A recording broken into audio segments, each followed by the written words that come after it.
Pán s vami. Čítanie zo svätého Evanjelia podľa Marka.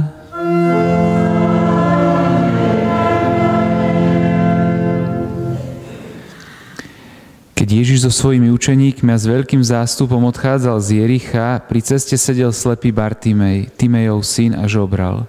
Keď počul, že je to Ježiš Nazarecký, začal kričať: Ježišu, syn Dávidov, zmiluj sa nado mnou. Mnohí ho okríkali, aby mlčal, ale on ešte väčšmi kričal: Syn Dávidov, zmiluj sa nado mnou. Ježiš zastal a povedal: Zavolajte ho. Zavolali slepca a vraveli mu: Neboj sa, vstaň, volá ťa. On odhodil plášť, vyskočil a šiel k Ježišovi. Ježiš mu povedal: Čo chceš, aby som ti urobil? Slepec mu odpovedal: Raboni, aby som videl. A Ježiš mu povedal: Choď, tvoja viera ťa uzdravila. A hneď videl a šiel za ním po ceste. Počuli sme slovo Pánovo.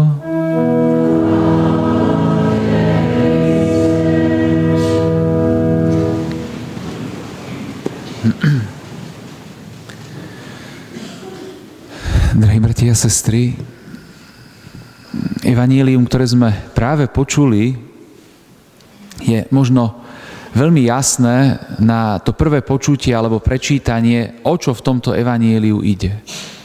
Že muž, ktorý bol slepý, požiada alebo poprosí Ježiša o svoje uzdravenie, o to, aby znova videl. Možno, aby prvýkrát v živote videl. A Ježiš odpovie na jeho prosbu. A vyjadri to slovami: Choď, tvoja viera ťa uzdravila. To je evanjelium, ktoré prečítame možno na prvé počutie alebo prečítanie je takto jasne možno definované. Ale my ho skúsime tak rozlomiť, duchovne rozlomiť a nájsť v ňom ešte niečo, čo je v ňom ukryté. A čo by mohlo byť veľmi hodnotné pre nás. A to rozlomenie evanjelia spočíva v tom, že si uvedomíme taký jeden dôležitý moment, ktorý tam nastal. A to, že Ježiš bol celý čas s tými ľuďmi, ktorí ho nasledovali, bol v zástupe, ale neprejavil sa nejakým skutkom voči nejakému človeku, ktorý by tento skutok potreboval. Takže bol s nimi, ale neprejavil sa. Bol uprostred nich, ale neprejavil sa. Nič nekonal, ale bol medzi nimi. Ale v tom evanjeliu, ktoré sme práve prečítali, je už situácia iná, že bol s nimi, ale voči jednému z tých ľudí sa prejavil tým skutkom uzdravenia, ktorý mu daroval. Takže bol s nimi a prejavil sa. Aj na základe toho, že bol o to požiadaný, že ho o to ten slepý Bartimej poprosil. Takže bol s nimi a prejavil sa. A to isté môžeme povedať aj my, že Boh je s nami, no je. Ale že je čas, kedy sa akoby neprejaví a potom môže prísť chvíľa, moment alebo čas, kedy sa Boh prejaví tým, čo vykoná. Lebo keď niečo Boh vykoná, tak sa prejaví. A dnes si budeme hovoriť alebo učiť sa trochu o tom, že aj my, keď prosíme Boha o to, aby sa prejavil, tak môžu nastať také 4 možnosti, ktoré môžu vyjadriť to, ako Boh koná. Lebo naopak budete poznať, že ako Boh nekoná.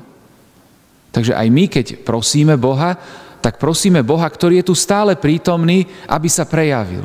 Aby niečo vykonal. Vlastne tá prosba ho o to prosí alebo žiada. Pane, prosím ťa a poviem o čo. A môžu nastať tieto 4 možnosti, ako Boh na našu prosbu môže odpovedať. Ako sa Boh môže alebo nemusí prejaviť. Takže prvú možnosť by sme hneď vylúčili a to je tzv. Pokúšanie Boha. Keď človek svojou prosbou vlastne je v stave, že pokúša Boha. Čo to znamená? Keď bol Pán Ježiš pokúšaný diablom, tak jedno z tých pokúšení bolo to, že diabol ho vyzdvihol na strechu chrámu, na vrchol chrámu a povedal mu: Ježiš, hoď sa z toho chrámu dole a požiadaj Boha, aby ťa zachránil. A A vtedy Pán Ježiš mu odpovedá, nebudeš pokúšať Pána svojho Boha. Ten diabol mu hovorí, že pros Boha, aby ťa zachránil. Hoď sa z tej strechy dole a pros ho, aby ťa zachránil. A keď je Boh, tak ťa zachráni. A Ježiš takúto prosbu vtedy nazval pokúšaním Boha.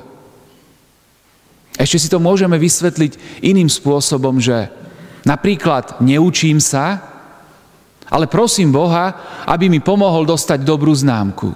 Vtedy takáto prosba k Bohu je pokúšaním Boha. Alebo robím niečo zlé a prosím Boha, aby mi pomohol. Čiže aj vtedy takáto prosba k Bohu je pokúšaním Boha. Takže Boh na takúto prosbu neodpovie. Boh sa vtedy voči takejto prosbe, ktorá ho pokúša, vlastne neprejaví. Takže človek napríklad, keď koná niečo naozaj zlé a pritom prosí Boha, aby ho v živote chránil a sprevádzal, tak vtedy takouto prosbou pokúša Boha. Takže Boh sa naozaj voči takejto prosbe, voči takejto modlitbe neprejaví. Takúto prosbu, takúto modlitbu Boh odmieta. A vôbec sa k nej nevyjadrí. Takže ju môžeme tak odsunúť hneď nabok. Takže prosba, ktorá je pokúšaním Boha, nie je pre neho priateľná, nie je pre neho akceptovateľná.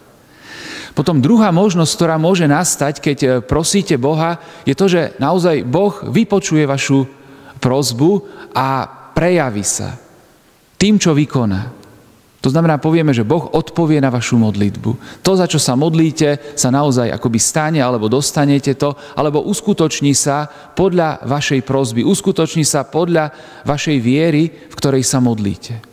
To je ten možno najkrajší a najlepší prípad, že naozaj Pán Boh zodpovie vašu modlitbu, zodpovie vašu prosbu, pretože vyjadruje jeho vôľu, pretože vyjadruje naozaj jeho samého. A Boh sa prejaví. Takže zodpovie. Potom tretia možnosť je, vysvetlím to na príklade.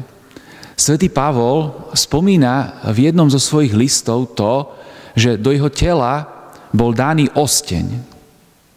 A nevysvetľuje Pavol bližšie, čo je tým ostňom, ktorý ho trápi, ktorý ho sužuje.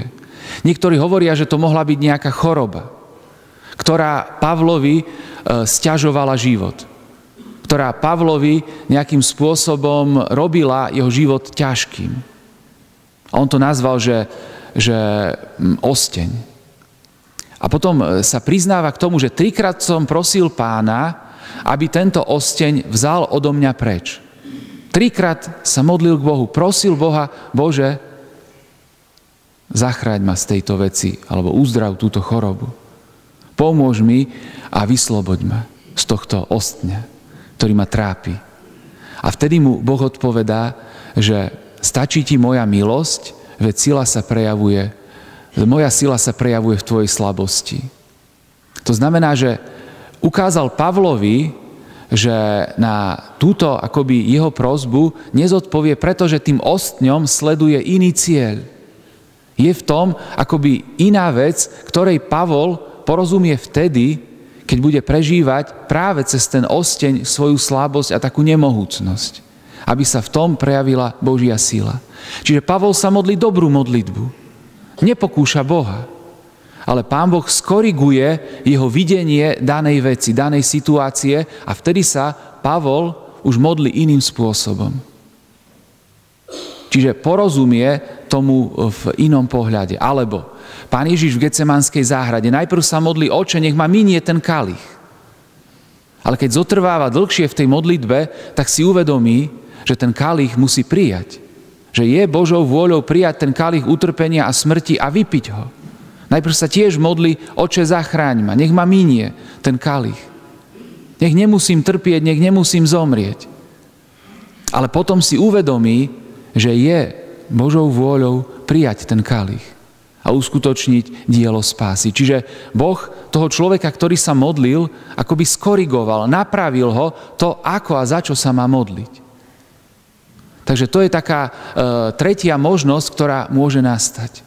Že sa síce modlíme podľa vlastného porozumenia a prosíme Boha, aby sa prejavil, ale Pán Boh postupne akoby napraví možno naše zmýšľanie v tej veci a ukáže nám, že modli sa iným spôsobom.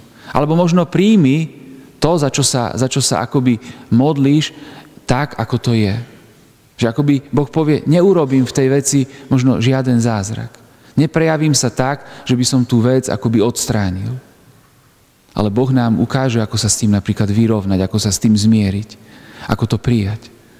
Takže to je taká náprava, ktorú nám Boh v tej modlitbe potom ukáže. No a taká štvrtá možnosť je to, že nazval by som to, že je to tajomstvo. To znamená, modlíte sa správne, modlíte sa tak, ako vás to Boh učí a predsa Boh akoby na tú vašu modlitbu nezodpovie. A ani sa vám možno tak neukáže, že Pane, prečo? Že je to tajomstvo. Že je tam istý rozmer tajomstva, že nie všetko budeme chápať, že nie všetkému porozumieme, čo možno Boh urobí, alebo čo Boh myslí, alebo možno aké ciele sleduje. Ja som čítal jedno také svedectvo a jeden taký Boží človek, ako by sa Boha na toto pýtal, že Bože, prečo si nezodpovedal tú modlitbu, ktorou som sa modlil za toho človeka? Že prečo si ju nezodpovedal, veď bola dobrá. Veď som sa modlil podľa akoby tvojej vôle. A vtedy mu Boh odpovie, že nechaj tak, pretože tie veci sú medzi mnou a tým človekom a ty do toho nemôžeš zasiahnuť ani vtedy, keď sa modlíš. Nechaj to tak, je to medzi mnou a tým človekom. Je to tajomstvo medzi mnou a ním a ty do toho nemôžeš vstúpiť. Aj keď máš dobrý úmysel, aj keď sa modlíš dobre, aj keď sa modlíš možno vytrvalo, nemôžeš vstúpiť do tejto veci, pretože je to medzi mnou a tým človekom. Takže toto by som povedal, že je to taký rozmer tajomstva, ktoré nám Boh možno nezjaví, do ktorého nás akoby Boh nepustí nazrieť. A človek potom akoby nevie, že Bože, prečo? Ale je to naozaj aj tento prvok tajomstva. Takže možno v takýchto 4 polohách sa môžeme modliť, alebo v takýchto 4 polohách Boh môže zodpovedať našu prosbu, ktorou sa prihovárame k nemu, aby sa prejavil. Lebo naozaj Boh je tu stále. A my ho prosíme a modlíme sa k nemu, aby sa aj v našich životoch, alebo možno v životoch ľudí okolo nás, možno v nejakých situáciách prejavil. Ale nemáme ho pokúšať svojou modlitbou. Áno, máme sa modliť podľa jeho vôle. Hľadať jeho vôľu a podľa nej sa potom modliť a prihovárať. A Pán Boh vtedy zodpovie našu modlitbu. Niekedy možno nechápeme úplne iné súvislosti, ktoré Boh pozná. A preto nás Boh v tej modlitbe môže korigovať a ukázať nám možno z iného pohľadu, za čo sa správnejšie a múdrejšie máme v tejto veci modliť alebo prihovárať. A potom je tá naozaj tretia možnosť, že je to tajomstvo, ktoré možno pochopíme a Boh nám ukáže až vo večnosti. Že prečo tú našu modlitbu nezodpovedal podľa nášho chápania, podľa našej túžby, podľa našej predstavy. Aj keď bola úprimná, aj keď bola odovzdaná, ale je to tajomstvo, že prečo je to naozaj dnes pred našim zrakom ukryté. Drahí bratia a sestry, veríme v Boha a máme Ježiša Krista, toho, ktorý je prítomný medzi nami a toho, ktorý sa naozaj môže a chce prejaviť v živote tých, ktorí v Neho veria. Amen.